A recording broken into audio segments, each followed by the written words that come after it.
बहुत ही बड़ी खबर निकल के आ रही है। चीन की 5 बैलिस्टिक मिसाइलें जापान के इलाके में गिर चुकी है, वो भी जापान के इकोनॉमिक जोन में, जिसके वजह से जापान पूरी तरीके से भड़क उठा है, जिसके वजह से अमेरिकी नौसेना हाई अलर्ट पे हो चुकी है। क्योंकि जहाँ पे ये मिसाइलें गिर रही है ना, वो इलाका है ओकिनावा आइलैंड का, और ओकिनावा में अमेरिका नौसैनिक बहुत बड़ा अड्डा मौजूद है। आप मैप में देख सकते हो, आपके स्क्रीन पे देखिए कि सारा खेल हो कहाँ पे रहा है। ये है चाइना और ये रहा ताइवान। वैसे जापान देखेंगे तो इसकी लोकेशन यहाँ पे है, लेकिन जापान के बहुत सारे आइलैंड ताइवान के पास में है। इन्हीं में से एक है ओकिनावा। ये जो मैप दिख रहा है स्क्रीन पे, ये है ओकिनावा। यहाँ पे ही अमेरिकी नौसेना का बहुत बड़ा अड्डा मौजूद है, जहाँ पे बहुत अधिक मात्रा में अमेरिकी नौसेना मौजूद रहती है। और इतना ही नहीं, अमेरिकी वायुसेना भी मौजूद रहती है इस आइलैंड पे। ओकिनावा जो आइलैंड है, उसके आसपास के जो भी आइलैंड है वो भी इसी का हिस्सा एक है। तो ये घटना इस प्रकार से हुई है, यानी कि ताइवान के आइलैंड के आसपास ताइवान को पूरी तरीके से घेर चुकी है। 6 तरफ से घेर के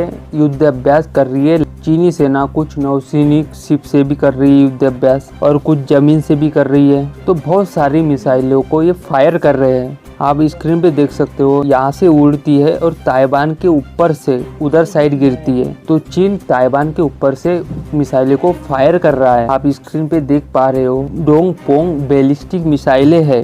तो ये डोंगपोंग मिसाइलें फायर कर रहा है। तो चीन ऐसा क्यों कर रहा है? तो चीन ये चाहता है, ताइवान पे पूरी तरीके से दबाव बनाना चाहता है। चीन ये चाहता था कि मिसाइलें फायर करे और ताइवान के ऊपर से होके समुद्र में गिरे। इसी वजह से कुछ मिसाइलें मिसफायर होके जापान के एक्सप्लोजिव इकोनॉमिक जोन में आके गिर चुकी है, जिसके कारण जापान पूरी तरीके से भड़क चुका है चीन पे। जापान ने चीन को सीधी चेतावनी दी है कि चीन इसे इसी वक्त बंद कर दे। तो इसके बाद चीनी सेना ने, चीनी सरकार ने इसका कोई भी रिस्पॉन्स नहीं दिया। उसके बाद भी चीनी सेना ने अपना युद्ध अभ्यास जारी रखा है। चीनी सेना का युद्ध अभ्यास चलेगा 4 दिनों तक, और के बीच में कोई मिसफायर मिसाइल अगर ताइवान पे गिर चुकी तो ताइवान के लाखों लोग तो मारे जाएंगे, अगर मिसफायर होके गिर जाएगी तो। और यही बैलिस्टिक मिसाइल है, ताइवान पे नहीं गिरती, अगर जापान पे गिर जाती है तो तत्कालिक युद्ध चालू हो जाएगा। अगर ये युद्ध छिड़ता है, ये बहुत विनाशक साबित होगा सभी के लिए। अगर जापान के साथ युद्ध चालू होता है तो अमेरिका ना चाहते हुए भी आएगा, क्योंकि अमेरिका और जापान के बीच में एक ट्रीटी साइन है। अगर कोई भी देश जापान पे अटैक करता है तो अमेरिका को आना होगा और उसका जवाब देना होगा, वो भी मिलिट्री एक्शन के तहत देना होगा अमेरिका को जवाब।